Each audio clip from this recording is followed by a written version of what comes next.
તો એવી રીતે અહીંયા કીધું ચેતન જડનો સાક્ષી છે. તો મારું અંતઃકરણ જડ છે, કહેનાર કોણ છે? બધી ગમ કોને છે? ચેતનને છે. અને આપણને એમ લાગે કે આપણે ગમ છે. આ આટલી મોટી ભ્રમણા આપણને ખાલી ચેતનના હોવા માત્રથી થાય છે. વિચારો તમે. એટલે હવે એ શું કીધું? હવે તેવી જ રીતે ચેતન જડનો સાક્ષી હોવા છતાં હવે પાછી આ મોટી આ એનો સાક્ષી છે. તો હવે ધારો કે તમે કોઈના સાક્ષી થયા તો તમે પેલા ચોરને પણ ખબર હોય કે આ સાક્ષી છે અને વકીલને પણ ખબર હોય આ સાક્ષી, બંને બાજુ ખબર છે. અહીંયા આગળ બંને બાજુ ખબર નથી. ચેતનને પોતાને સાક્ષીની ખબર છે, પણ જડને ખબર નથી કે આ મારો સાક્ષી છે. આ નિજ દ્રષ્ટિ સચેતન છે. એ જાણે છે કે આ મારી વૃત્તિ છે અને મારી વૃત્તિ દ્વારા જ આ બધું ચાલી રહ્યું છે. આટલું છૂટું પડી ગયું છે કે ક્યારે આ બધી ભક્તિ, આ જ્ઞાન, આ કર્તાની કર્તા સાથેના સતત એની જાણ મેળવીને આ પોતાની અલ્પજ્ઞ જાણ, કર્તા સાથેની જાણ થોડી મળવા માંડી છે. એટલે એને એટલી ખબર પડી કે છે મારી વૃત્તિ છે એટલે જ આ બધું ચલિત થાય છે. આ તડખાને આપણે ધીમે તે કર્તાની જાણ સાથે એક કરીને મોટો બનાવવાનો છે. હવે એના માટે એમ કહે છે કે જો આ તમે નહીં કરી શકો, આ વૃત્તિની તમે વધારે ને વધારે એની સાથે એ વૃત્તિ દ્વારા તમે કર્તાની જાણને મેળવવા માટે તત્પર નહીં હો, તમારી આરત નહીં હોય, તમે પરમ ગુરુને પૂરેપૂરા શરણાગત થઈ ગયા નહીં હો, તમારી ઈચ્છાઓને પણ તમે રાખીને મારે આ જાણવું છે એવું પણ તમે રાખશો ને તો પણ ત્યાં નહીં જણાય. કારણ કે ત્યાં હું રહ્યો જાણનારો. બસ કર્તાને હવાલે તમે જે કરો હું તમને હવાલે છું. તમારે અને તમને ખબર છે મારે શું જોઈએ છે, મારે બોલવાની જરૂર જ ક્યાં છે. આટલી મોટી ટેકનિક કરતાં આપણને આપી છે કે તમે ખાલી કંઈ જ નહીં કરો, તમે મારા ગ્રંથને વાંચો અને એ દ્વારા તમે તમારા ગ્રંથને વાંચો અને સમજો તો તમને તમારી અંદર ચાલતી બધી પ્રક્રિયાઓથી તમે છૂટા પડીને સાક્ષી થઈ શકશો. અને કોણ થઈ ગયું? એ તમારો કોણ છે? નિજ અંતરદ્રષ્ટિ. હવે આ નિજ અંતરદ્રષ્ટિ અને તે જ દ્રષ્ટિ કૈવલ કર્તામાં એક રૂપ થઈ શકે. આ જ દ્રષ્ટિ તમે આ દ્રષ્ટિને પહેલાં જોઈને એનાથી છૂટા પડશો એટલે તમારી માટે એક જગ્યા વધશે. તો હવે તે વખતે પરમ ગુરુ જગ્યા લઈ લે તમારી કે જો હું છું, તું ચિંતા નહીં કર. તમે કોઈ પણ તત્વ મારું બની ગયું ને તો પરમ ગુરુ કહે તારે તું એની જોડે રમ્યા કર. પણ જેવા તત્વથી છૂટા પડ્યા એટલે પરમ ગુરુ ચિંતા નહીં કર, હું તને હાથ આપીશ. હાથ પકડીને કર્તા પાસે લઈ જશે. સરળ મુમુક્ષુ હોય શુદ્ધ ચેતન કરહી અર્પણ ચરણે તન્મન. આપણે પેલું ગાઈએ છીએ ને, ભૂલત સદેહ દેહ નહીં. શુદ્ધ ચેતન એટલે કેવું? મારી અંદર કોઈ હવે બીજી કોઈ અડચણો નથી રહી. ખાલી તમે મને કરતા પરમ ગુરુ આ જ વસ્તુ દેખાઈ રહી છે, કર્તાકાર થઈ ગયો છે. તમે લોકો કોઈ છે જ તમારામાં આ કર્તાનું વિત્ત ક્યાં છે ભાઈ? કર્તાનું વિત્ત કેવું હોય? ભાઈ હાથ તો ઊંચો કર. કર્તાનું વિત્ત કેવું હોય? કેવું જોરદાર હોય. તમે કોઈ વસ્તુથી અલગ ના કરે. આવી તાકાત આપણી અંદર લાવવી પડે ભાઈ. આપણે કર્તાના પ્રદેશમાં બેઠા છીએ. આ પરમગુરુનો પ્રદેશ છે. આ ગામ પરમગુરુની જાણનું બનેલું છે અને આપણે આવા સાવ નમાલા થવાનું. હું શબ્દ વાપરું છું, જુઓ તમે. આપણે બધા સવિત્ત છે. કર્તાનું વિત્ત અહીંયા પડેલું છે. અહીંયા આવીને રહી ગયા. એની ધૂળ પર એમને પેલી લાગેલી છે. એટલો તો અહોભાવ કરો કર્તાનો. ખરેખર મને દુઃખ થાય છે કે તમે કેમ આમ નથી કરતા. આ કર્તાની ભૂમિ, આ રઘુરામજીની ભૂમિ છે. અહીંયા આગળ પરમગુરુ કેટલા દિવસ રહી ગયા છે? 1 અઠવાડિયું રહી ગયા છે. આ ભૂમિ પર એમના પેલા ચરણ પડેલા છે. આ ચરણની રજમાં એમનું કેટલું બધું વિત્ત પડેલું છે. અને આપણે આવું થવાનું નહીં. બધા હાથ ઊંચા કરો. નહીં જોઈએ બધા હાથ ઊંચા કરો. કેમ? હું નહીં ઊભો થાઉં. હું મારા કર્તાનું કયું નહીં માનું. કરો હાથ ઊંચો તો હું ડબલ કરું. તમે કરો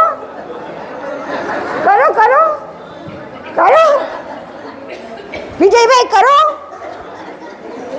તો શું? આ તો આપણું કર્તાનો વિત્ત તો બોલવું જોઈએ કે નહીં? થોડું ચાલે. બધાની અંદર કર્તાનું વિત્ત છે, નથી કોનામાં ચેતન છો એટલે એમનું વિત્ત છે આખું.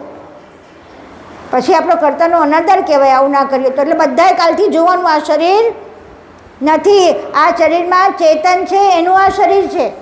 અને આ ચેતન એ હું છું, પાછું હું છૂટું નથી પાછું.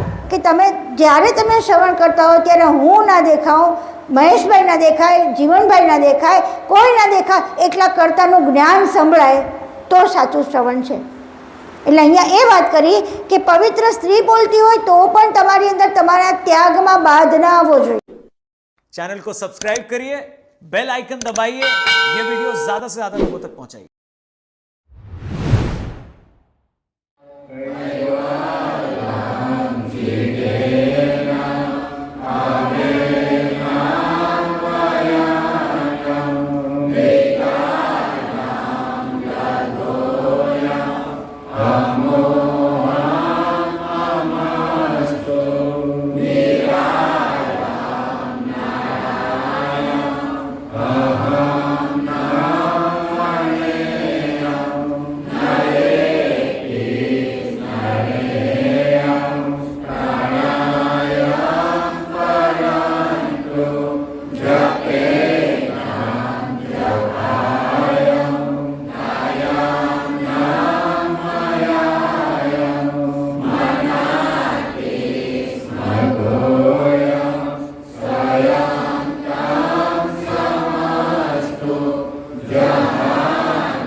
આજે 13મી તારીખ 18મો દિવસ.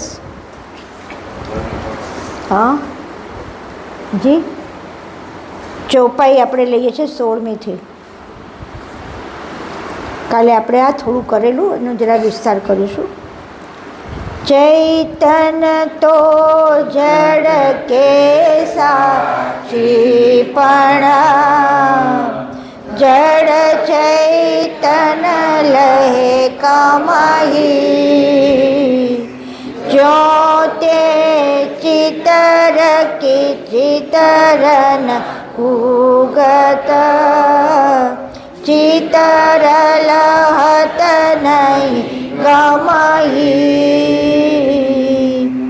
ચૈતન તો જડ કે સાક્ષીપણ, જડ ચૈતન લય કમહી, જો તે ચિતર કી ચિતરન કુગત, ચિતર લહત નહીં ગમહી. ચૈતન હંમેશા જડનો સાક્ષી હોય. સાક્ષી કેમ હોય? આપણે કોર્ટમાં જઈએ તો સાક્ષી હોય ગુનેગારથી જુદો હોય કે ભેગો હોય? જુદો હોય ને. અને સાક્ષી હોય વકીલથી પણ જુદો હોય. એટલે સાક્ષીને કેવો માનવામાં આવે? તટસ્થ. તટસ્થ એટલે ના આ બાજુ એ બોલે ના આ બાજુ બોલે. અત્યારના સાક્ષી જુદા છે, અત્યારના જુદા સાક્ષીઓ છે, પણ જે મૂળ સાક્ષી કેવો હોય કે તટસ્થ હોય. એક આ બાજુનો પક્ષ પણ ના લે, જે એનો અનુભવ હોય તે જ કહે. તો એવી રીતે અહીંયા કીધું ચેતન જડનો સાક્ષી છે. તો મારું અંતઃકરણ જડ છે કહેનાર કોણ છે? જેને જોયું હોય એ જ કહે ને. નહીંતર આપણે તો શું કહીએ? મારું મન આમ કે છે, મારી બુદ્ધિ આમ કે છે, હું તો આમ કહું છું. એટલે આ કોણ થઈ ગયું? આ બોલનાર કોણ થયો? ચેતન કે સાક્ષી? ચેતન છે કે સાક્ષી? એમાંથી કોઈ નથી. સાક્ષી હોય એ હંમેશા તટસ્થ બોલે. એ એમ કે હું ચેતન, હું કેવું છું, મારું મન આવું છે, મારી બુદ્ધિ આવી છે, હું આવી છું, હું તેવું છું. આવું કોણ બોલે? ચેતન બોલે. ચેતન સાક્ષી છે. ચેતન શું કે તું જડ છે, હું સાક્ષી છું. તારું કયું કંઈ ચાલે નહીં, મારા હોવાથી બધું ચાલે. આ જ્યારે ચેતન છૂટું પડી જાય ત્યારે બોલી શકે. બાકી આપણે તો કેવા થઈ જઈએ?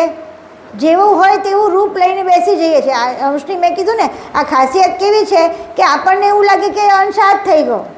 હકીકતમાં અંશ ક્યારેય કશું થતું નથી, એ હંમેશા છૂટો છે. પણ અંશનું ઓજ જ એવું છે, અંશની શક્તિ તાકાત જ એવી છે કે પેલું એને એમ ગણી લે કે આ મારું, આ હું છું.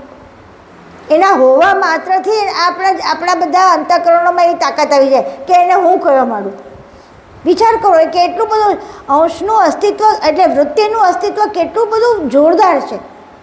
એ અડતી નથી, કશું કરતી નથી, છતાં પણ એના હોવાથી આપણે એમ કહીએ કે હું આ છું. એ આપણી અંદરનો જે ભ્રમ ફેલાવનાર છે એ પણ આ કોણ છે? સાક્ષી ચેતન જ. કારણ કે એ ના હોય તો આપણો ભ્રમ પણ કેવી રીતે ફેલાય? વિચાર કરો તો. આપણી અંદર કંઈ પણ વસ્તુ પૂરવામાં, અત્યારે તમે આપણે બાળક હોય નાનું, એને આપણે ચોકલેટ આપીએ અને એને બતાવીએ અને કે આ ચોકલેટ છે. એક વખત એ જોઈ લે એટલે કે આ ચોકલેટ છે. પણ ચોકલેટ બતાવનાર કોઈ બીજું છે ને. એવી રીતે આ ચેતન બતાવનાર છે કે તું આ મન છે, બુદ્ધિ છે, અંતઃકરણ છે, તું આ નથી. એટલે એ સાક્ષી છે. હવે એટલે અહીંયા કીધું ચેતન જડનો સાક્ષી છે. પણ જેમ ચિત્રકારને ચિત્રની ગતિ હોય છે, પણ ચિત્રને તેના ચિત્રકારની ગમ હોતી નથી. એટલે ચિત્રને શું છે? ચિત્રકાર હોય એ હંમેશા શું કરે? એ કોઈ પણ ચિત્ર દોરવા બેઠો તો એને જે ચિત્ર દોરવું છે એની ગમ ગતિ એને બરાબર છે. એને અહીંયા આગળ એનો ફેસ દોરવો છે, આ બાજુ પર્વતો દોરવા છે, આ બાજુ ઝાડ દોરવા છે. એનું આખું ડાયમેન્શન, એનું બધું એના મગજમાં છે. અને એની ગતિ બધી કોણ આપે છે? ચિત્રકાર. ચિત્રકાર કેવો છે? ચેતન. અને એનો હાથ કેવો છે? જડ. એ ચેતન જ એને હાથને શું કરે છે? ડાયરેક્શન આપે કે અહીંયાથી આમ જવાનું, હવે આમ જો, હવે આમ કર, તેમ કર. આ જેટલી સૂક્ષ્મતા મનને પણ આપે છે, કોણ આપે છે? ચેતન. એટલે ચેતનને બધા ચિત્રની બધી ગમ છે. અને ચિત્રને કેમ દોરવું, કયો રંગ પૂરવો, એને કઈ જગ્યાએ ક્યાં, કઈ વસ્તુને ક્યાં મૂકવી, બધી ગમ કોને છે? ચેતનને છે. અને આપણને એમ લાગે કે આપણે ગમ છે. આ આટલી મોટી ભ્રમણા આપણને ખાલી ચેતનના હોવા માત્રથી થાય છે. વિચારો તમે. એટલે હવે એ શું કીધું? હવે તેવી જ રીતે ચેતન જડનો સાક્ષી હોવા છતાં, હવે પાછી આ મોટી આ એનો સાક્ષી છે.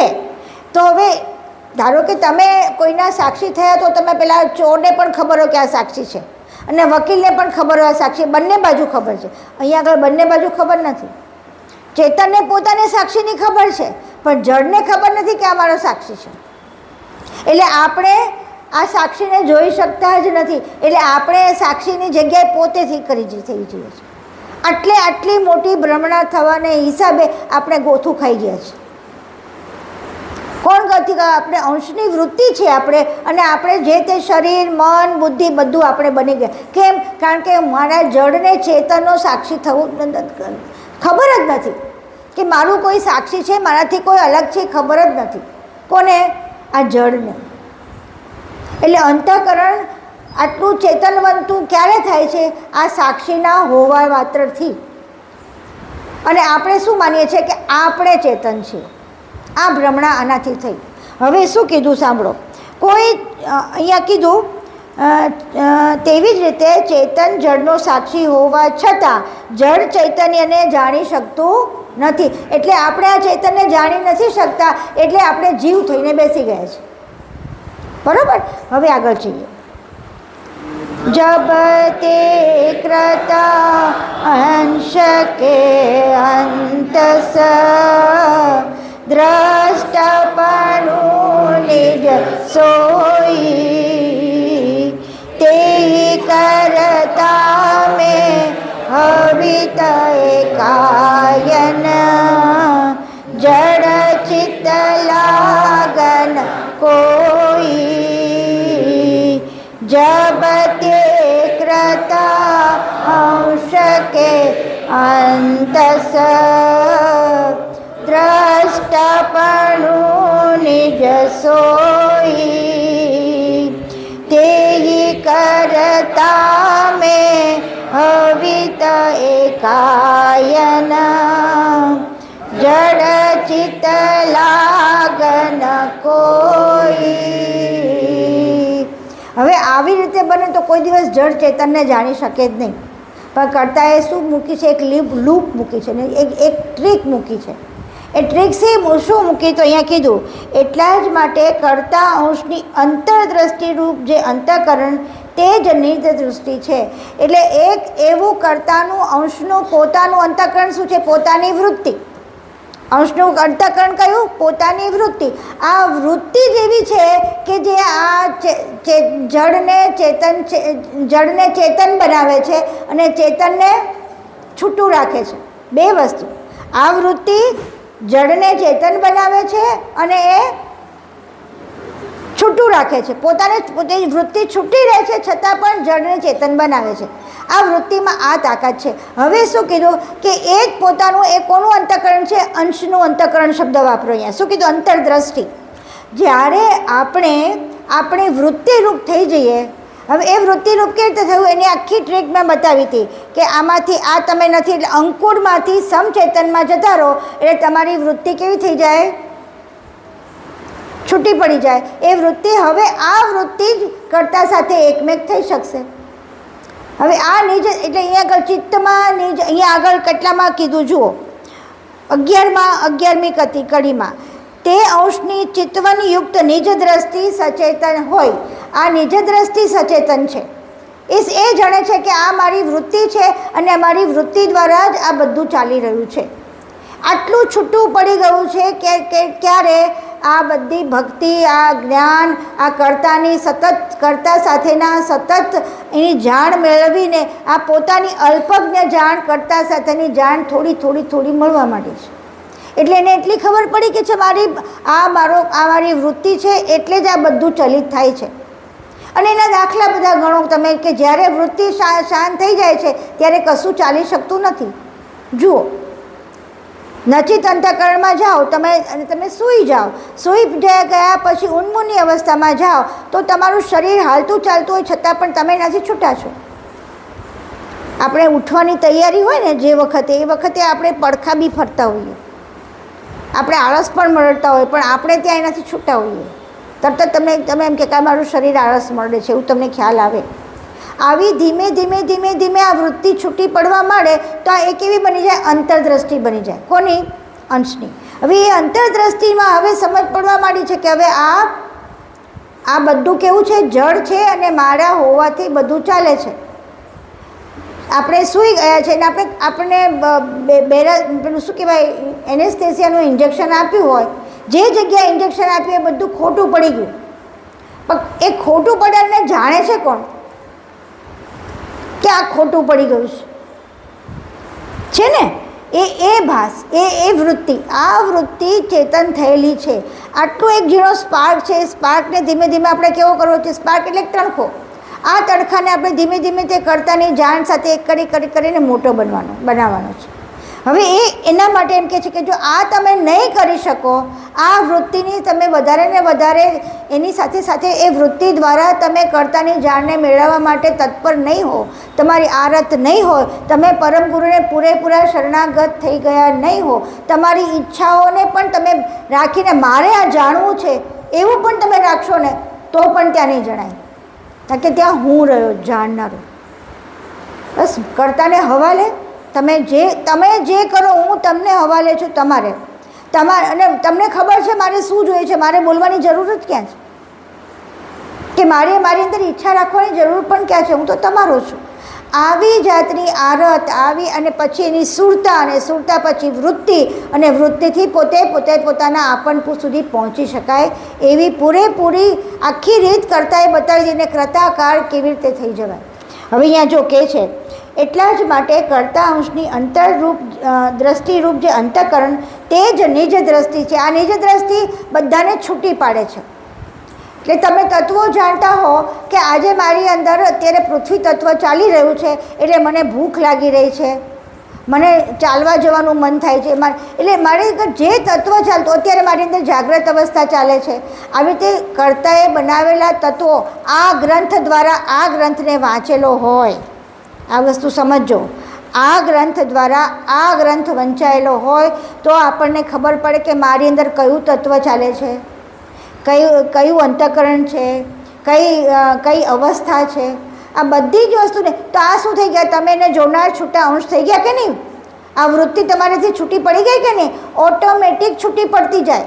આટલી મોટી ટેકનિક કરતાં આપણને આપી છે કે તમે ખાલી કંઈ જ નહીં કરો, તમે મારા ગ્રંથને વાંચો અને એ દ્વારા તમે તમારા ગ્રંથને વાંચો અને સમજો તો તમને તમારી અંદર ચાલતી બધી પ્રક્રિયાઓથી તમે છૂટા પડીને સાક્ષી થઈ શકશો. અને આ સાક્ષી કોણ છે? અંશની અંતરદ્રષ્ટિ. થઈ ગયું? સમજાઈ ગયું બરાબર? તો હવે શું કરવાનું? દરેકે દરેક ક્રિયાને તત્વો દ્વારા જોવાની ને, અને એના માટે શું કરવાનું? તત્વો મોઢે કરવાના કે નહીં? હા, શું કહો છો? 72 તત્વોને બધાની 72 84 તત્વો મોઢે કરવા પડે, કારણ કે કર્તાની વૃત્તિઓ છે ને, કર્તાની 6 વૃત્તિ મૂળ છે આ જગતને ઉત્પન્ન કરવા માટે. એ તમારો મૂળ છે. એ મૂળ પછી 72 તત્વ, એની એક ઈચ્છા વૃત્તિમાંથી 72 તત્વ થયા છે, અને એનું આપણું આખું શરીર બન્યું છે. તો આ બધા મોઢે કરો. મોઢે ના કરો તો કંઈ નહીં, તમે થોડું તમે આમ જુઓ ને, તો કોઈ પણ વસ્તુ જુઓ ને ત્યારે તમે થોડીક અંદર ચલાવશો ને તમને ખબર પડી જાય. પૃથ્વી તત્વ એટલે કેવું હોય છોકરા? પૃથ્વી તત્વ કેવું હોય? હમણાં તો ભણ્યા આપણે. પૃથ્વી તત્વ કેવું હોય? હાર્ડ હોય. હા, તો પછી કેવું હોય? આધાર આપે ને, સપોર્ટ કરે બધાને, તમને આધાર રાખે ને. તો હવે તમે જ્યારે પણ તમે કોઈને સપોર્ટ કરો તો તમારી અંદર પૃથ્વી તત્વ ચાલે છે, અને તમે હાર્ડ સરફેસને પકડો તો તમે શું કહેશો? કે પૃથ્વી તત્વ. આવી રીતે ધીમે ધીમે ઝીણી વસ્તુ જળ. તમને તરસ લાગી છે તો કયા તત્વની તરસ લાગી? જળ તત્વની. તમને ગરમી થાય તો શાની ગરમી થાય? અગ્નિ તત્વની. આવી રીતે ધીમે નાની વસ્તુને પકડો. હું નથી કહેતી કે બહુ બધું મોઢે કરો. એમ કરતાં તમે એટલે જેવું તમે જોશો ને એટલે તમે એનાથી છૂટા પડશો. સમજાય છે? સાક્ષી કેવો હોય? તમારાથી છૂટો જ હોય, બરાબર કે નહીં? તો આ સાક્ષી કેવો છે? ચૈતન્ય સાક્ષી આ શરીરને જોઈ શકે છે, આ તત્વને જોઈ શકે છે, અને એ તત્વની ક્રિયાને પણ જોઈ શકે છે. તો તમે એના સાક્ષી થયા. અને કોણ થઈ ગયું? એ તમારો કોણ છે? નિજ અંતરદ્રષ્ટિ. હવે આ નિજ અંતરદ્રષ્ટિ અને તે જ દ્રષ્ટિ કૈવલ કર્તામાં એક રૂપ થઈ શકે. આ જ દ્રષ્ટિ તમે આ દ્રષ્ટિને પહેલાં જોઈને એનાથી છૂટા પડશો એટલે તમારી માટે એક જગ્યા વધશે. તો હવે તે વખતે પરમ ગુરુ જગ્યા લઈ લે તમારી, કે જો હું છું, તું ચિંતા નહીં કર. તમે કોઈ પણ તત્વ મારું બની ગયું ને તો પરમ ગુરુ કહે લે તારે તું એ જોડે રમ્યા કર. પણ જેવા તત્વથી છૂટા પડ્યા એટલે પરમ ગુરુ ચિંતા નહીં કર, હું તને હાથ આપીશ. હાથ પકડીને કર્તા પાસે લઈ જશે. એટલા કરુણા સાગર છે.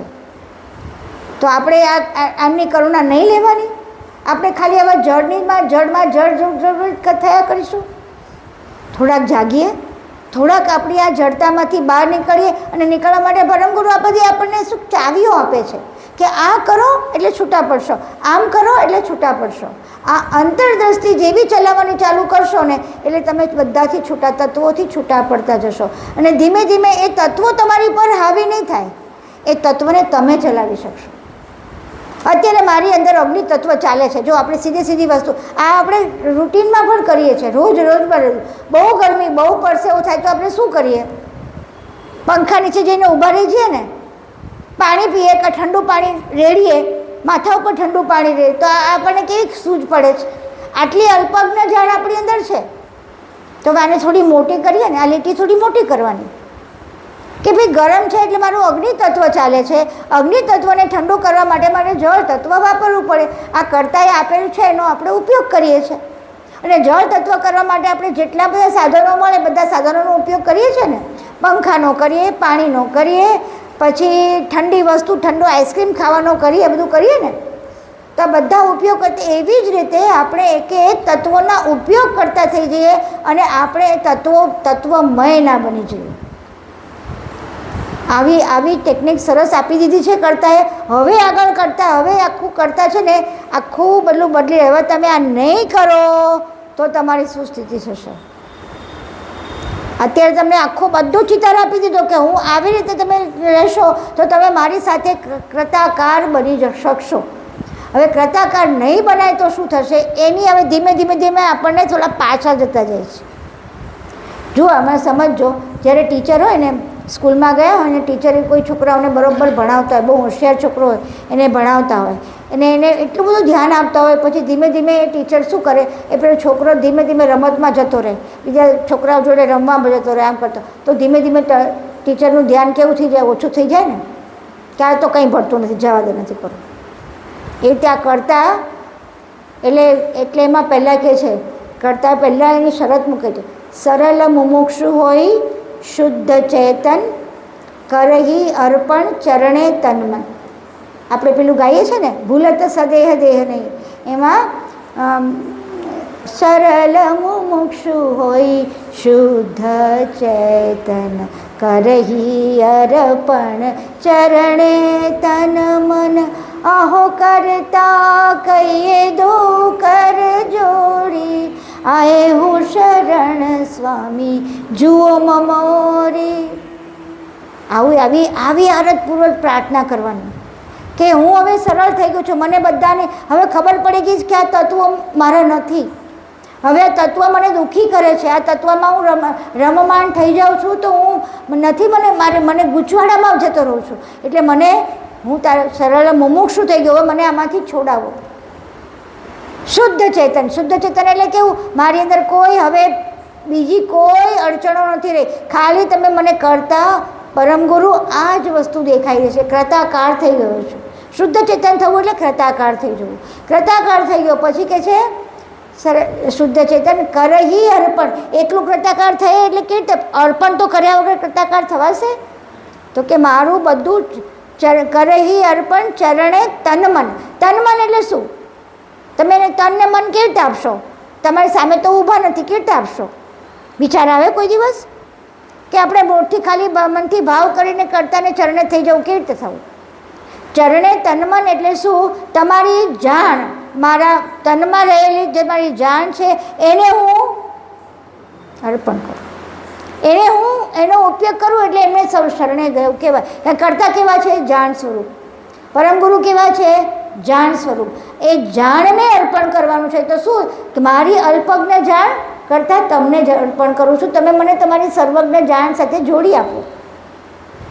એટલે મન અને આપણું શરીર આ બધું જ એમની જાણ પ્રમાણે ચાલવું જોઈએ. જો આપણું શરીર એની જાણ પ્રમાણે ચાલીએ ને તો આપણે કોઈ દિવસ માંદા ના પડીએ, કોઈ દિવસ આપણામાં અસ્વાસ્થ્ય જેવું આવે જ નહીં. કેમ? કારણ કે તમે જુઓ, આગળ વાંચો આની પાછળ પરિમલ બોરલ કંદમાં ને તત્વજ્ઞાનમાં એમ કહે છે સમષ્ટિનો પ્રાણ ચાલતા હોય, સમષ્ટિનું પૃથ્વી તત્વ ચાલતું હોય અને આપણું પૃથ્વી તત્વ, આ બંનેને આપણે ચલાવીએ તો આપણને પૃથ્વી તત્વના રોગ થાય જ નહીં. સૃષ્ટિ જાગે અને આપણે જાગવાનું, સૃષ્ટિ સૂવે ને આપણે સૂવાનું. આપણે તો એક બબ્બે વાગ્યા સુધી જાગે, ત્યારે સૃષ્ટિ કેટલા વાગે સૂઈ ગઈ હોય? સૂર્યાસ્ત થયા પછી. એટલે આપણી અંદર આ બધી એ શ્વાસની કેવી આવે ઇમ્બેલેન્સિંગ થઈ જાય, અને શ્વાસનું ઇમ્બેલેન્સિંગ થાય ને તમારા શરીરનું ઇમ્બેલેન્સિંગ થાય, તમારી બધી અસ્વસ્થતા આવવા માંડે. સૂર્યોદય થાય પહેલાં એ તમારે જાગી જવું જોઈએ. સૂર્ય આવે એટલે આપણે તમારે તમારા નિત્યકર્મો પતાવી લેવા જોઈએ. આવી રીતે આ કર્તાની જાણ છે. આ કર્તાની જાણ સાથે તમે ચાલશો તો તમને કોઈ શરીરના રોગ નહીં આવે. અને કર્તાની જાણ મન, બુદ્ધિ, અંતઃકરણ, આપણે અંકુરની જાણ પ્રમાણે ચાલશો તો એ પણ તમને નહીં આવે. અને આ રીતે કર્તાને પૂરેપૂરું અર્પણ થઈ જાય. તો અહીંયા આ વાત કરે છે. હવે એમ કે છે, જુઓ, આ દ્રષ્ટિ કર્તામાં એકરૂપ થઈ શકે, પણ કોઈ જડ ચિત્ત તેમાં લાગી શકતા નથી. એટલે જડ કે જેની અંદર આ વૃત્તિથી છૂટા પડવાની તાકાત નથી. હવે તમારા બધામાં વૃત્તિથી છૂટા પડવાની તાકાત આવી જ કે નથી આવી? એ કહો મને. તમે તમારી વૃત્તિથી આ મારું તત્વ છે અને આ હું નથી એટલું કોઈ કરી શકો એમ છો કે નહીં? હા કે ના કહો? કરી શકો એમ તો હા પાડ. આ હાથ ઊંચો કરો. આયલા અલ્યા થોડાક તો કંઈક પેલું કરો. પરમ ગુરુનો થોડોક તો પેલા લવાજો રાખો અને કરો. એમાં શું? હાથ ઊંચો કરો તો પેલા હાથ ઊંચો તમે ડબલ ઊંચો કરાવશે. કરો હાથ ઊંચો. વૃત્તિથી છૂટા થઈ શકો એમ છો કે નહીં? એટલું કહો પહેલાં કે આ મારું શરીર છે અને શરીરને તમે જોઈ શકો કે નહીં? તો હા પાડો ને, તો ઊંચા કરો ને હાથ. આટલા ડરો છો શું કામ?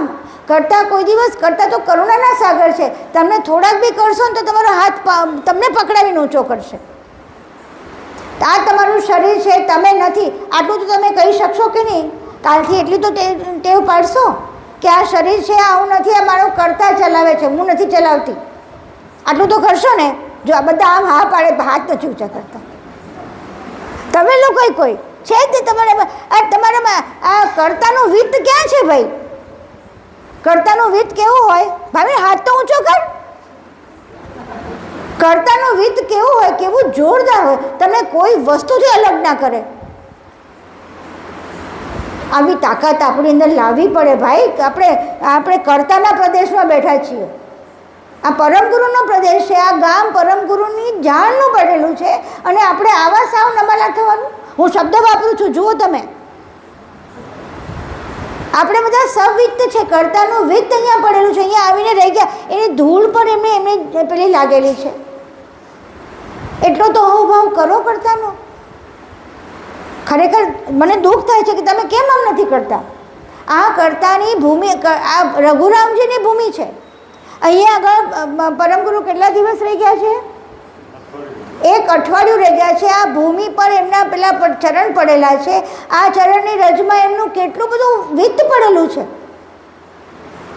અને આપણે આવું થવાનું નહીં. બધા હાથ ઊંચા કરો. નહીં જોઈએ.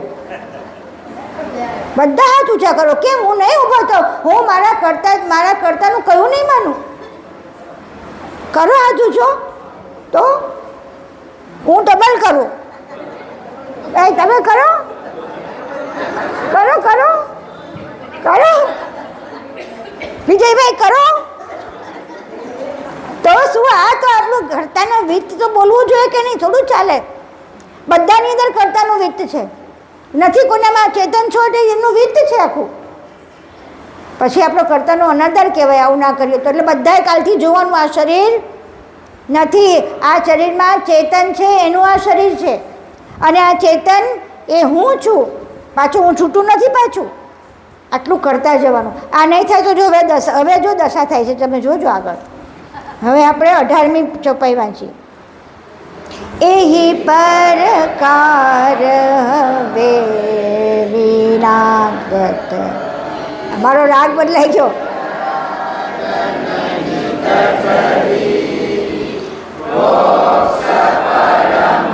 ઉત્કૃષ્ટ આરત સે कृता आद्य कुबजवी एही परकार हवे विनागत ती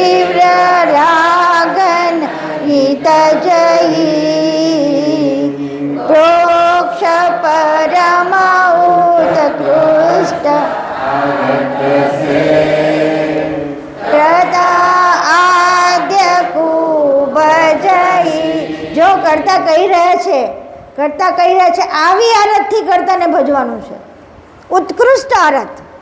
જો કીધું ઉપર કહ્યું તે પ્રમાણે ભગવતીજને ગતિ મેળવી કૃતાકાર થવું.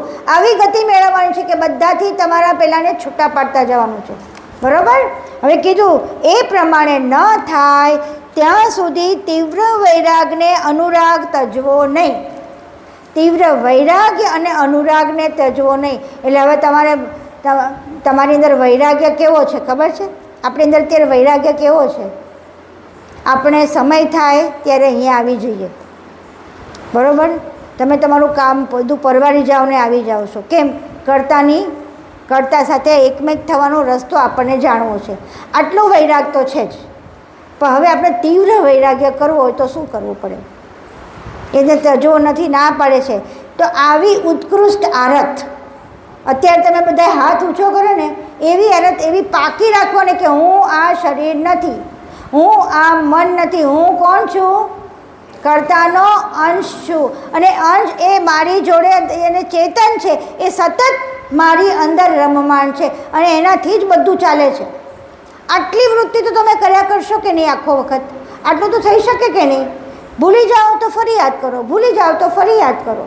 તો આ વૈરાગ્ય અને આવો અનુરાગ, મારા કરતા વગર હું રહી શકું નહીં, આવો અનુરાગ મારી અંદર સતત થવો જોઈએ. આ પરમ ઉત્કૃષ્ટ આરતથી પરોક્ષ રહેલા આદિ કર્તાને ઓળખ. પરોક્ષ કેમ કીધા? પરોક્ષ એક પ્રત્યક્ષ છે. પ્રત્યક્ષ એટલે આપણી સમક્ષ અત્યારે પરમગુરુ નથી, પણ પરોક્ષ કઈ રીતે છે? પરોક્ષ એટલે પુસ્તક દ્વારા છે, અહીંયા આપણી પાસે આ ગ્રંથ દ્વારા છે, એમની જાણ દ્વારા છે. અને આપણે ઇન્દ્રિય ગમ્ય નથી. ઇન્દ્રિય ગમ્ય એટલે શું? આંખથી જોઈ શકાતા નથી, કાનથી સંભળાતા નથી, આ બધું છતાં પણ મારી સામે પ્રત્યક્ષ છે. કઈ રીતે? પુસ્તક રૂપે, પુસ્તકમાં રહેલા જ્ઞાન રૂપે, જાણ રૂપે. એ જાણ રૂપે પરમગુરુ મારી અંદર છે અને મારી સાથે છે, એનો સતત આપણે અંદર અહેસાસ થવો જોઈએ. ખરેખર તો પંચમવેદ આ જ છે, આપણું શરીર જ પંચમવેદ છે. એમને એકે એક કળી કૂચી આપેલી છે. તમે જેવા અંદર ઉતરશો ને ખબર પડશે કેટલી કળી કૂચી આપણને આપી છે કે તમારી અંદર આ છે, તમે આમ કરો, તમારે તમને. અને જેવા અંદર ઉતરો ને તમને બધી જાણ જડતી જ થાય, મળતી જ થાય, અંદર મળતી જ જાય. એટલી મજા આવશે જીવવાની. સાચું કહું છું, એક વખત આ પરમગુરુની જાણ સાથે એકમેક થાવ તો જીવવાની બહુ મજા છે. ક્યાંય કોઈ પેલું જ નથી, કારણ કે આપણે બધા રસ્તા જ આપતા દે પરમગુરુ. હવે આમ નહીં આમ કરો, આમ નહીં આમ કરો. એ એમની વાણી આમાંથી પ્રકટ થાય. અને આ વાણી કેવી છે? ચેતન વાણી છે. હવે આપણે આગળ એનીથી આવું તે ભજન કરવાની વાત કહી રહ્યા છે. એટલે આવી આરત આપણે રાખવાની છે ને છે. હવે આગળ જદીપ જોગ રાગ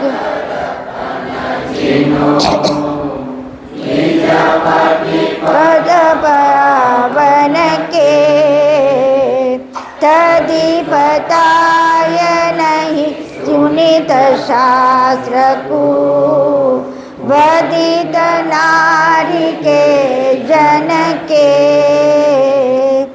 जदीप जोग विराग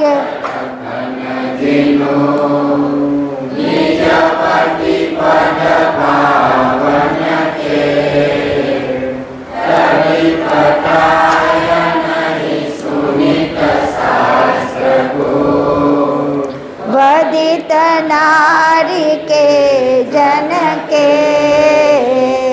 હવે આટલું બધું પરમગુરુનું ઉચ્ચ જ્ઞાન સાંભળ્યા પછી કે સમજ્યા પછી પણ જ્યારે જીવનમાં ન ઉતરે ત્યારે પરમગુરુને ખબર છે કે હવે આખું સામ્રાજ્ય કોનું બની ગયું છે? શક્તિનું.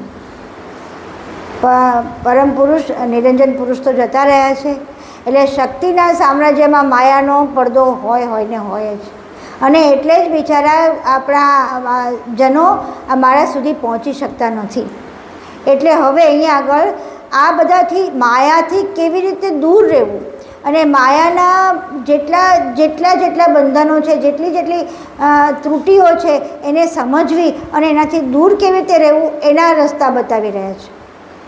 જો એમણે કીધું કે જદીપ નિજપતિ કેવળ કરતાને પામવા માટે જેટલી જરૂર રાગ વૈરાગ, રાગ વૈરાગ એટલે જેટલો વૈરાગ્યમાં રાગ રાખવાનો છે. આપણે વૈરાગ્યમાં રાગ રાખવાનો છે, બીજા રાગ નથી રાખવાના. રાગ ક્યાં રાખવાનો છે? વૈરાગ્યમાં. કયો વૈરાગ્ય? મારે કરતા જોઈએ, કરતા સિવાય બીજું કાંઈ નહીં. આવી વૈરાગ્યની ટેક મારી અંદર રાખવાની છે અને આવો રાગ એના માટે રાખવાનો છે. તો શું કીધું? કેટલી જરૂર પ્રેમયુક્ત અનુરાગ તથા તીવ્ર વૈરાગની છે, એટલી જ જરૂર સ્ત્રી સંગી આચાર્યોએ રચેલા શાસ્ત્રો નહીં સાંભળવાની છે. આવું કેમ પરમગુરુ કહી જાય કે સ્ત્રી સંગી આચાર્યોએ રચેલા શાસ્ત્રોને? હવે જ્યારે આ શાસ્ત્રો કંઈ પણ રચાતું હોય, કંઈ પણ થતું હોય ને, કોઈ પણ જ્ઞાન જ્યારે પ્રગટ થતું હોય ને, ત્યારે એનું મૂળ ક્યાંથી, એ વ્યક્તિ ક્યાંથી બોલી રહી છે એ બહુ મહત્ત્વની છે. જ્યારે જે વ્યક્તિની અંદર વૈરાગ્ય પ્રબળ થયેલો છે ત્યારે એની અંદર એ વૈરાગ્યની અંદર શું હોય કે બીજા કોઈ અટવાવનારા વચનો ના હોય. જો વસ્તુ સમજો, બહુ પેલી વાત, અને તમે આને જોડતા જાતા. ઘણા બધા એવા મહાત્માઓ તમે યુટ્યુબ પર સાંભળ્યા જ કરશો, ઘણા બધાને. એ લોકો કંઈ વાત કરતા હોય ને તો ત્યાં આગળ એમને ફલાણાએ આટલું દાન કર્યું, ફલાણા આટલાએ આનું કર્યું, એમનો આ જન્મદિવસ છે એટલે આપણે આ કરીએ છીએ, આનો આ છે એટલે આપણે આ કરીએ છીએ. આ બધું શું છે? આ માયાનું આવરણ છે આખું. એ માયા એમની અંદર લપેટાઈ જાય છે. જે આખો દોર કયો ચાલી રહ્યો છે? કેવલ કર્તાના જ્ઞાનનો દોર ચાલી રહ્યો અથવા કોઈ પણ ઈષ્ટના દોર ચાલી રહ્યો ને, એ વખતે તમારી અંદર આવી બધી વૃત્તિઓ આવીને આ માયા એનો ખેલ કરી જાય. આવું સાંભળો એટલે તમે પણ તમારું શું થાય ખબર છે? હું પણ મારી નામના મેળવું, હું પણ આટલું દાન કરું, હું પણ આનું આમ કરું, હું પણ આમ કરું. તમારું ચિત્ત ક્યાં જતું રહે? એટલે સ્ત્રીના સંઘવાળા આચાર્ય, સ્ત્રીનો સંઘ એટલે એવું સ્ત્રી સંઘની વાત નથી કરવાની જેની અંદર માયા બરોબર પ્રબળ છે, જેની અંદર હજી વૈરાગ્ય એવો પ્રબળ થયો નથી, જેને એકલા ઈશ્વરનું કે ઈષ્ટનું ધ્યાન નથી, એને બીજી બધી વસ્તુ, એને પોતાનું સામ્રાજ્ય વધારવું છે, એને પોતાના શિષ્યગણ વધારવા છે, એને પોતાની નામના વધારવી છે. આ બધું છે સ્ત્રી સંઘ. આ સ્ત્રી સંઘનું પરિણામ છે. અહીંયા આગળ 8 અને 2 ભાગ છે ને, હજી 1 નથી થયા. એટલે અહીંયા આગળ શું થાય કે કંઈ પણ વસ્તુ આવે ત્યાં કંઈક માયાનો કંઈક ને કંઈક વસ્તુ વચ્ચે ડબકું મુકાઈ જાય. કોઈનો વિરોધ આવી જાય, કોઈનું સારું આવી જાય, કોઈનું ખોટું આવી જાય. આ બધું માયાનો ખેલ છે. અષ્ટદા છપ્પા હજી કહું છું, વાંચજો. અષ્ટદા છપ્પાના 52મી કેટલામી ચોપાઈ હતી? કેટલામી ચોપાઈ છે આમાં? જો છે અહીંયા આગળ એના એ ચોપાઈમાં ત્યાંથી આખું માયાનું સ્વરૂપ સંભાળવાની જરૂર છે. ત્યાં સુધી આ બધા સ્ત્રી સંઘવાળા આચાર્યો છે. જે આચાર્યો આ બધાની અંદર વળોટાયેલા છે એ બધા સ્ત્રી સંઘવાળા આચાર્યો છે અને એમણે રચેલા શાસ્ત્રોને એમાં એમણે ટાંક્યા છે પુરાણો. પુરાણોમાં બહુ બધી કથાઓ છે. જો કોઈ પુરાણ વાંચ્યું હોય તો ખબર પડે. પુરાણોમાં એટલી બધી કથાઓ છે કે જેમાં કામ એટલો બધો આગળ બતાવ્યો છે, જેમાં વિલાસ એટલો આગળ વધાર્યો છે, એટલું બધું કરીને એમાં એ દેવતાઓને તમે એમાં પેલા શું કહેવાય સંલગ્ન કરેલા છે. એ દેવતાઓને એમાં વટલાવેલા બતાવેલા છે પુરાણોમાં. અને એ જો તમે પુરાણોને ભગવાનનો ગ્રંથ માનીને વાંચવા માંડો તો તમારી અંદર પણ એનું બધું આવવા મળે ને. જેવા ગુરુ એવા શિષ્ય, એવું કહેવાય. જેવો છોકરા જેવા પિતા તેવા છોકરા. એટલે એવું જ, એટલે એના જ ગુણો અપનાવવા માંડે. હવે જો આપણે અત્યારે આવા પ્રબળ વૈરાગ્ય પર જઈએ અને આ સ્ત્રી સંઘવાળા કોઈ પણ આચાર્ય, સ્ત્રી સંઘ એટલે અહીંયા સમજી લેવાનું, આપણે કોઈ વ્યક્તિને નથી જોવાના, પણ જેની અંદર માયાનું આવરણ છે, જેની અંદર માયાની એટલી બધી અભિવ્યક્તિ છે જુદી જુદી રીતે. અને જો તમે વાંચો તો ખબર પડે કે માયાની અભિવ્યક્તિ ક્યાં છે. યોગીના જીવનમાં યોગીની રૂપે માયા છે. બોલો તો હવે કઈ જગ્યાએ માયા એવું સામ્રાજ્ય છે કે બધાને ચૂરા કરી નાખ્યા છે, કોઈના પોતાને રહેવા જ નથી દીધા. એવી માયાનું સ્વરૂપ છે. આના સ્વરૂપથી દૂર રહેવા માટે પહેલાં તો કીધું કે તમે જે સૌથી વધારે નજીકમાં નજીક શ્રવણ છે, શ્રવણ દ્વારા તમે જ્યારે સાંભળતા હો કે કરતા હો ત્યારે તમારી અંદર, અત્યારે મેં તમને એક જ ધક્કો માર્યો કે ના ભાઈ આપણા પરમગુરુ અહીંયા આવી ગયા છે ને આપણું જીવન લાજે જો એમને આપણે પેલું ના કરીએ તો બધાની આંગળી ઊંચી થઈ કે નહીં? તો તમને એક ઉત્સાહ આવ્યો કે નહીં મારા ઉત્સાહથી તમારી અંદર ધક્કો વાગ્યો કે નહીં, તો એવી રીતે આચાર્યો જો તમને માયાનો ઉત્સાહ આપે, ચલો ભાઈ તમે કોણ કેટલા આપશે, અહીંયા જૈન લોકોના પહેલાંમાં આપણે એ લોકોનો અનાદર નથી કરતા, પણ એ લોકોમાં એ લોકોના આશ્રમો એના સાધુઓને બધાને કરવા માટે થઈને એ લોકોને જે જોઈતું હોય એના માટે એ લોકોને ભગવાનને પૂજા કરવા માટે ઘી બોલાય અને એમાં પૈસા બોલાય કે આના આટલા હજાર, આના આટલા હજાર, આના આટલાની જ્યારે હરાજી થતી હોય ને એમ થાય. તો વિચાર કરો કે ભગવાનને તમે વેચવા બેસી ગયા, આપણે હોય તો આપણે એવું કહીએ. એ લોકોની જે ભાવના છે આપણે એની ના નથી, પણ આ શું છે, આખો માયાનો જ વિસ્તાર છે. એટલે આપણી પણ વૃત્તિ શું થઈ જાય, એ તરફ જવા માંડે, એટલે આપણે પણ એના જેવા થવા માંડીએ. તો આપણે જે પ્રબળ વૈરાગ્ય, જે ઉત્કૃષ્ટ વૈરાગ્ય ધારણ કરવાનું છે એ આપણી અંદર રહે નહીં. એટલા માટે પરમગુરુ ચેતવી રહ્યા છે કે આમાં જશો નહીં, સાંભળશો નહીં. આચાર્યોએ કેવા રચેલા? સ્ત્રી સંગી આચાર્ય. સ્ત્રી સંગી એટલે જે માયાને પોતાની સાથે રાખીને ચાલે છે અને જે પોતાનો વિસ્તાર કરવા માગે છે એવા આચાર્યોના શાસ્ત્રો સાંભળવા નહીં, કારણ કે એમાંથી તમને પણ એ જ વસ્તુ આવી જાય.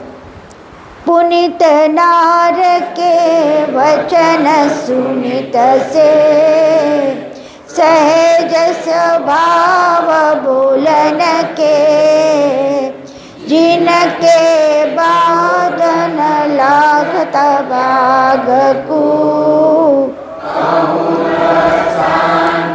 बोलिन के पुनित सुनित से सहज स्वभाव बोलन के जिनके બોધ નથી, બાદ છે. जिनके बादन लगत त्याग को कहूँ द्रष्टा भूलिन के. હવે બીજી વાત કહી રહ્યા છે, કારણ કે માયા છે એ બધી રીતે આવે. માયા સારી રીતે પણ પ્રગટ થતી હોય, ખરાબ રીતે પણ પ્રગટ થતી. હવે કહે છે કે પવિત્ર સ્ત્રીઓના વચન સાંભળવાનો પ્રસંગ આવે ત્યારે પોતાના ત્યાગને બાધ ન લાગે એમ કેવી રીતના સહજ સ્વાભાવિક વચનો બોલવા તે વિષયનો ખુલાસો કરી નાખનાર દ્રષ્ટાંત કહું છું. તમારી સામે જ છે અત્યારે. અહીંયા સ્ત્રીનું શ્રવણ કરો તમે, અને સ્ત્રીનું શ્રવણ કરીને સાંભળવાનો પ્રસંગ આવે ત્યારે તમારો અંદરનો ત્યાગ છે એ ત્યાગ એને બાધ ન લાગવો જોઈએ. બાધ ન લાગવો એટલે તમારો ત્યાગ ઓગળી જવો ના જોઈએ. કોઈ સ્ત્રી બોલી છે તો સાંભળજો, આ એક સામાન્ય વસ્તુ છે. દરેક પિતાને પુત્રી વાલી હોય કે નહીં? આ દરેક માતાને પુત્ર વધારે વાલો હોય. કેમ? કારણ કે કરતા એ છે ને સ્ત્રી પુરુષનો પ્લસ માઇનસ મૂકેલું છે. આ પ્લસ માઇનસ પોઈન્ટ અહીંયા આપણી અંદર પણ આવે એટલે બીજી સામે વ્યક્તિ માટે એને વાલું લાગે. સ્ત્રીને પુરુષ વાલો લાગે, પુરુષને સ્ત્રી વાલો લાગે. એટલે જ્યારે સ્ત્રીનું સાંભળવાનું આવે જે પુરુષોને, ત્યારે એ લોકોને એના એકલું એમનું જ્ઞાન ના પકડે, બીજું ઘણું બીજું પકડતા હોય. હું બધાની વાત નથી કરતી, જે લોકોની અંદર માયા તત્વ ફેલાયેલું છે એ લોકો બીજું બધું આ પવિત્ર સ્ત્રીનું બીજું ના જો, કેટલી પવિત્ર છે એમ કરીને પણ માયાના સ્તરમાં વળગી જાય. એટલે કાલે મેં કહ્યું હતું કે જ્યારે તમે શ્રવણ કરતા હો ત્યારે હું ના દેખાઉં, મહેશભાઈ ના દેખાય, જીવનભાઈ ના દેખાય, કોઈ ના દેખાય, એકલા કર્તાનું જ્ઞાન સંભળાય તો સાચું શ્રવણ છે. એટલે અહીંયા એ વાત કરી કે પવિત્ર સ્ત્રી બોલતી હોય તો પણ તમારી અંદર તમારા ત્યાગમાં બાધ ના આવવો જોઈએ. તમે ત્યાંથી આકર્ષાવા ના જોઈએ. તમારી અંદર ફક્ત જ્ઞાન કેવળ કર્તાની જાણ જ પકડાવી જોઈએ. કોઈ રીતનું ક્યાંય પણ આકર્ષણ આવવું ના જોઈએ. એવી રીતે વાઇસ વર્સા સ્ત્રીને પુરુષ જ્યારે બોલતો હોય તો એની પાછળ તમારી અંદર એની પાછળ શું કહેવાય કે આકર્ષણ, કે જે પુરુષ બોલતા હોય કે જે પણ મહારાજ બોલતા હોય, જે પણ હોય એ બધામાં નિરંજન તત્વ તો છે જ, કારણ કે દરેક શરીરમાં તો છે. પણ ત્યારે તમને જ્યારે એના વચનોથી તમારે એમની પહેલાંથી એમના કોઈ પણ જાતના પહેલાંથી તમે આકર્ષાઈ જાઓ તો પણ ત્યાં તમે સાચું શ્રવણ નહીં કરી શકો. એટલે અહીંયા આગળ આ બહુ મોટી ચીમકી આપી રહ્યા છે કે શ્રવણ કરો તો કેવું કરશો? તમે એની અંદરની પવિત્રતાને પણ પકડશો નહીં, તમે તમારા ત્યાગમાં બિલકુલ ચૂકશો નહીં. અને બરોબર ટાઈમે આવેલું છે એટલે બરોબર સમજો કે અહીંયા આગળ કોઈ જાતનું આકર્ષણ ક્યાંય પણ ભળવું ના જોઈએ, નહીં નિરંજનનું કે નહીં ઉર્જાનું, કંઈ જ નહીં, ફક્ત એકલી કર્તાની જાણ. આગળ જઈએ એટલે શું કહે છે, હવે એને સમજાવશે કે સ્વાભાવિક વચનો બોલવા તે વિષયનો ખુલ્લી કરનાર દ્રષ્ટાંત કહું છું. ખુલ્લી કરી નાખનાર એને સમજાવવા પ્રયત્ન કરી રહ્યા છે પરમગુરુ કે એ જ્યારે આવું શ્રવણ કરવામાં આવે, ત્યારે આવું વાસનાયુક્ત શ્રવણ કરવામાં આવે, તમારી અંદરની કોઈ પણ વૃત્તિરૂપ શ્રવણ કરવામાં આવે, વૃત્તિ ભળી જાય તો એ શ્રવણ કામ ન કરે તમારી અંદર. શ્રવણ ત્યારે જ કામ કરે જ્યારે તે એની અંદર એની પોતાનું તપ ભળેલું હોય તો. એ તપ ભળેલું હોય એટલે અહીંયા આગળ સમજાવશે, જુઓ તમે. જો કોઈ તામસ દેવ યુચરત ओट मनुष्य की सोई तिनके निज मुख वचन सुनित से मरत नहीं किनु कोई. આ બે ચોપાઈ સાથે વાંચીએ છીએ, બીજી નીચેની પણ. તેહી દેવન કે સંગી ઉપાસના સરગહાર માંતરહી સોઈ મંત્ર જય જન કુસુમ આવત તુરત જાય તેહી મરહી. હવે આને સમજીએ જરા બરોબર.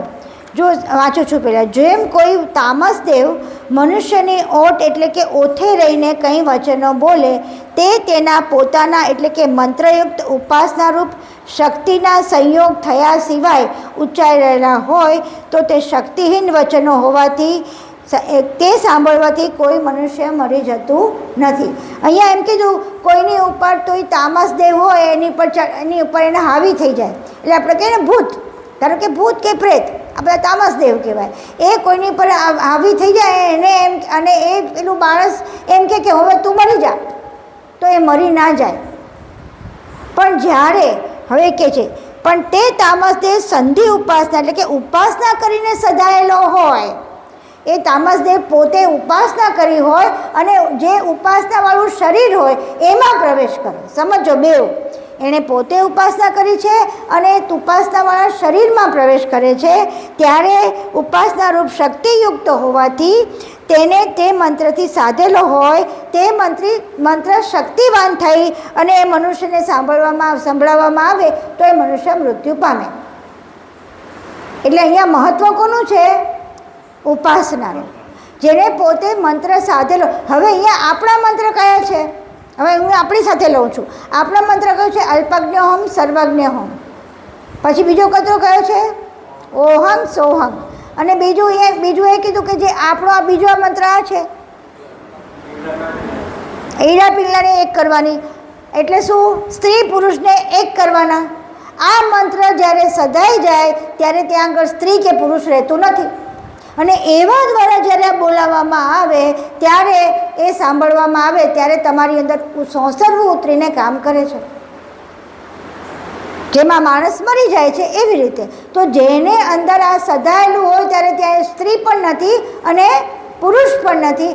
આવો સધાયેલી જે ઉપાસના દ્વારા જે વ્યક્તિ સાંભળે છે તે અને જે વ્યક્તિ બોલે છે તે, એ બંનેમાં ઉપાસના સધાયેલી હોય તો આ શ્રવણ કેવું કરે? તમારી અંદર કામ કરી જાય.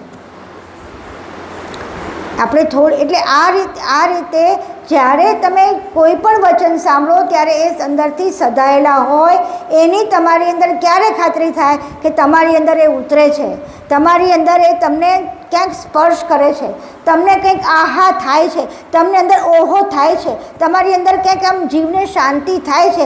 આવું સમજો ત્યારે સમજવાનું કે આ સધાયેલું છે. નહીં તો તમે જેવા ચપ્પલ પહેરો એટલે બધું ભૂલી જાઓ, તો ત્યાં તમારી સાધકતા પણ ઓછી છે અને આ સાધના પણ ઓછી છે, બેવની સમજવાનું. પણ પહેલાં આપણે જોવાનું, પછી બીજાનું જોવાનું.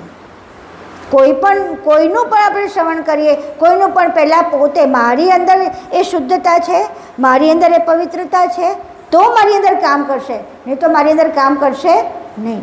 હવે આગળ જોઈએ. યાગત બરનન સંધિનાર કે શાસ્ત્ર પુરાણ સબેઈ તે શાસ્ત્ર સુન લલિત નાર કે ત્યાગન વંચ સકેઈ યાગત બરનન સંધિનાર કે શાસ્ત્ર પુરાણ સબેઈ તે શાસ્ત્ર સુન લલિત નાર કે ત્યાગ વંચ સકેઈ. કે છે એ જ પ્રમાણે સ્ત્રી સંગી આચાર્યોએ જે શાસ્ત્રો અને પુરાણોને વર્ણવેલા છે તે સર્વે શાસ્ત્રો સાંભળવાથી મનોહર સ્ત્રીઓનો ત્યાગથી બચી શકાતું નથી. કારણ કે અહીંયા આગળ સ્ત્રીની અંદર એટલી બધી આદ્ય શક્તિમાં એટલી બધી તાકાત છે. એ બધાને તમે વિચાર કરો, કુદરત જુઓ. આજે જ અમારે વાત થઈ, માસી પૂછતા હતા કે આ વાંચતા હતા અમે લોકો વસ્તુદા છપ્પા, તો મેં એટલે કે બધી કુદરતમાં જેટલી બધી શક્તિઓ દેખાય છે, આ નદી તળાવ આપણે જોઈને કેટલા ખુશ થઈ કે કેટલા સરસ સિનરી છે, તો કે આ પણ શક્તિનો રૂપ જ છે. આ પણ આદ્ય શક્તિ, આપણે એનાથી પણ અંજાઈ જવાનું નથી, એટલે સુધી પહોંચવાનું છે. એટલે કીધું કે સ્ત્રીમાં એટલી બધી મનોહર, આદ્યશક્તિમાં એટલી બધી મનોહર ઉર્જા છે, બધી બાજુ આપણને લલચાવવાનું, સારા કપડાં, સારા અલંકાર, આ બધી સ્ત્રીઓનો વિલાસ છે આખો. અને જ્યારે તમે વિચાર કરો કે આપણે જ્યારે બીજા બધા સંપ્રદાયમાં તમે જુઓ તો તમને ખ્યાલ હોય કે બધા પ્રસંગો ઉજવાતા હોય ને, અને આપણે ત્યાં પણ પ્રસંગો ઉજવાતા એટલે આપણે સરસ સરસ સાડી, સારા સરસ શણગાર કરીને નીકળતા હોઈએ છીએ, અને બધા એકબીજાને આમ બતાવવાનો પ્રયત્ન કરતા હોઈએ છીએ. આ શું છે? આ સ્ત્રીનો શણગાર. આમાંથી આપણે બચી શક્યા? આપણે નથી બચી શક્યા. કારણ કે કેમ? કારણ કે આ સ્ત્રીનું કંઈક ને કંઈક આ જે માયાવી તત્વ છે એ આપણી અંદર ભળેલું છે. કરતા તો કેવા છે? એકદમ નિર્મળ. એની સાથે એની જાણ કેવી છે? એકદમ નિર્મળ. એની અંદર કશું જ નથી, આવો કોઈ ભપકો નથી, આવું કશું જ નથી ત્યાં ફક્ત એકલી જાણ છે. અને આપણે જાણ મેળવવા માટે કપડાં પહેરી કરીને, કયા કોણ જોવાના કપડાં? મને કહો તો ખરા. પરમગુરુ આ કપડાં જોવાના જ તમારા? એટલે આ જે કીધું અહીંયા, આ સ્ત્રી સંગી આચાર્યો એટલે જેની અંદર, જે આચાર્યોમાં આવી રીતે કે તમે આવું સરસ પ્રસંગ આપણે ત્યાં ઉજવાઈ રહ્યો છે, આવું જે પણ કહેતા હોય, હું બધા નથી કહેતી, કોઈની પણ, આવો સરસ ઉજવાઈ રહ્યો છે, આપણે એકદમ ઉત્તમ કપડાં પહેરીને અત્તમ કરીને આપણે ઉત્સવ કરીએ, તો અહીંયા આ જે છે આ બોધ કોનો છે? આ સ્ત્રી સંગી આચાર્યોનો. આ પાક્કું લખી રાખજો, કોઈ પણ હોય, હું નથી કહેતી. જેની અંદર આ માયાવી તત્વ અંદર સામેલ છે, એ લોકો જ આવી બધી વસ્તુ પર એ લોકોનું ધ્યાન જાય. જે લોકોની અંદર આંતરવૈરાગ્ય એટલો બધો પ્રબળ છે, એને પરમગુરુ સિવાયના કર્તાકાર સિવાય બીજું કશું સૂચતું જ નથી.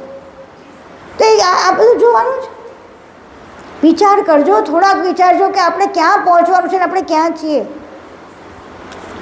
એટલે કીધું પુરાણો તે સર્વશાસ્ત્રો સાંભળવાથી મનોહર સ્ત્રીઓનો ત્યાગથી બચી રહી શકતા નથી. એટલે કે સ્ત્રીઓનો ત્યાગ થઈ શકતો નથી. આ સ્ત્રીનો ત્યાગ એટલે આપણી અંદર રહેલા સ્ત્રી તત્વનો ત્યાગ. જો પરમગુરુએ કશું છોડવાનું કીધું નથી, એટલે પાકું કહું, કોઈ સ્ત્રીનો ત્યાગ કરવાનું પરમગુરુએ કીધું નથી. પરમગુરુએ એટલું જ કીધું હતું કે દરેક સ્ત્રીની અંદર પણ પુરુષ છે અને પુરુષમાં પણ સ્ત્રી છે. કોઈનો ત્યાગ કરી શકે એમ છે, કારણ કે એમની પોખણી કરેલી છે. એટલે અહીંયા આ જે કહી રહ્યા છે એ કહેવા, પરમગુરુ કહેવાનો મતલબ એ છે કે તમારી અંદર એનું સ્ત્રી તત્વ જે વૈભવ વિલાસ ઈચ્છી રહ્યું છે એનો ત્યાગ કરો.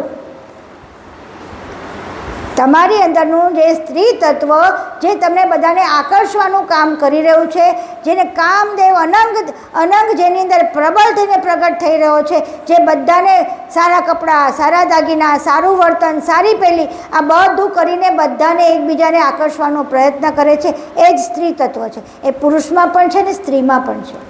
જેને નામના મેળવી છે, જેને પોતાની ખ્યાતિ લોકેશના, પુત્રેશના, વિત્તેશના આ બધી એશનાઓ જેની પ્રગટ છે એ બધા સ્ત્રી સંગી છે. ખ્યાલ આવ્યો? મૂળ એશના 4 છે. આ બધાને લચાવનારા છે. એટલે હું આ બહુ કડવા શબ્દો કહું છું, છતાં બી કહું છું કે આ વસ્તુ આ છે હકીકત. તમે આ વાંચજો એટલે તમને ખબર પડશે કે પરમગુરુ કેટલું બધું આટલું બધું પેલું કરે. એમનો તિરસ્કાર નથી, પણ પરમગુરુ સમજાવવા માગે કે સ્ત્રી તત્વનું આ ક્યાં છે. અને અહીંયા આગળ બી આપણે જો વૈજ્ઞાનિકમાં જોઈએ તો નેગેટિવ પોઝિટિવ એવો ભાવ છે. તો હું જ્યાં સુધી મારી અંદર મારા 10 ભાગ 1 ના કરું ત્યાં સુધી હું સ્ત્રી જ રહું. અને મારી અંદર પણ આવો વૈભવ વિલાસ જ કામ કરે તો હું મારા કર્તા સાથે એકાકાર ના થઈ શકું. એટલે જેટલું બને એટલું આપણી અંદર વૈરાગ્ય પ્રબળ થવો જોઈએ કે જેથી આ બધી એષણાઓમાં આપણે જઈએ જ નહીં. એટલે આ બધામાંથી દૂર થવાનું આપણે સવાલ. બરાબર છે કે લઉં એક કરું और एक ले लो एक और त्याग इत के सब अल्पित संप्रदाय चो जन के त्रिगुण शक्त अवतार जुट ल्यो ए उपासना सब जो क्यों और त्याग इत के सब संप्रदाय जो जन के त्रिगुण सप्त अवतार जुट ल्यो तेहि उपास सबन के. 4 संप्रदाय कीधा. कया 4 संप्रदाय खबर है? શક્તિ, શંકર, વિષ્ણુ અને બ્રહ્મા. આને ભજનારા છે 4 સંપ્રદાયો છે. કારણ કે હવે પહેલાં તો જતા રહ્યા છે પરમપ્રકાશ શિખરમાં. આ 4 સંપ્રદાયો છે. આ 4 સંપ્રદાયો એટલે હવે જો આ શક્તિનું આખું જ બહોળો વિસ્તાર કરી રહ્યા છે કે શક્તિ શું છે. તમે જેને સમજો છો શક્તિ એટલે કોઈ સ્ત્રી છે, સ્ત્રી શું છે સમજાવી રહ્યા છે કે આ 4 સંપ્રદાયના મનુષ્યના શરીરોમાં જે ત્યાગ છે તે તો અલ્પ માત્ર નામની જ ઉપલક ક્રિયા છે. એટલે જ્યારે આમાં જે ત્યાગ થાય પરમ મહાકારણ દેહમાં તમે ગયા હો તો તમારો ત્યાગ કોનો થાય ખબર તમને? તમારાથી ત્યાગ આ બાજુ 3 ગુણનો ને એનો બધો ત્યાગ નહીં થાય. 3 ગુણનો તમે સ્વામી બની જશો. એટલે 3 ગુણના સ્વામી બનેલી શક્તિ છે એ એની માતા છે ને બધાની. એટલે માતા પોતાનું સામ્રાજ્ય એવું ચલાવશે કે એ લોકોના પોતાના અસ્તિત્વનો ત્યાગ કરાવી દેશે. જ્યારે આદ્યશક્તિના ધામમાં જાઓ તમે ત્યારે આ બધા ગુણો બિચારા તમારા પહેલાંથી જાય, તમારા ગુલામ બની જાય. એટલે એ જેમ નાચવું હોય ને તેમ નચાવી શકે આદ્યશક્તિ. એટલા માટે 14 લોકની માયા કીધી છે. એટલે ત્યાં આગળ એટલે આદ્યશક્તિનો વિસ્તાર એટલો મોટો છે. પછી આવે એની પછીનો એને ઉપાસના કરનારના એનામાં બળ જ બહુ છે. એને મારે લડવાની શક્તિ વધારે છે. કેમ? કારણ કે તમે જુઓ, તમે શક્તિના કોઈને પણ દેવીના તમે મંદિરોમાં જશો તો એમના હાથમાં બધા આયુધો છે કે નહીં? બધા દેવોએ આયુધો આપેલા છે કે આ બધા જોડે લડો. તો એનામાં લડવાની તાકાત વધારે આવી જશે. એટલે એ લોકો બધાને ગુલામ બનાવશે. પછી શું કીધું? 3 ગુણ શક્તિ અવતારી પુરુષો અને જ્યોતિનારાયણ એ સર્વ લોકોની આ બધા જ એ લોકોની ઉપાસના છે. કઈ કઈ ઉપાસના? 3 ગુણ કયા કયા? બ્રહ્મા, વિષ્ણુ, મહેશ. પછી શક્તિ, આદ્યશક્તિ. પછી બધા અવતારી પુરુષો. અવતારી પુરુષો કોના છે? વિષ્ણુ ભગવાનના. એના બધા અવતારી પુરુષો. અને જ્યોતિનારાયણ એ સૌથી ઉપર છે. એની જ્યોતિનારાયણને તો ઉપાસના બહુ ઓછા કરનારા છે, પણ બધા મોટાભાગના સંપ્રદાયો કોની ઉપાસના કરે છે? આ બધાની. આ બધા આદ્યશક્તિના જ મોહરા છે, એના છોકરાઓ છે ને. એટલે આદ્યશક્તિના મોહરા છે. એટલે જે પણ છે એના જે પણ શાસ્ત્રો છે એ બધા સ્ત્રી સંજ્ઞા શાસ્ત્રો છે. સમજાઈ ગયું? ચાલો હવે આવતીકાલે.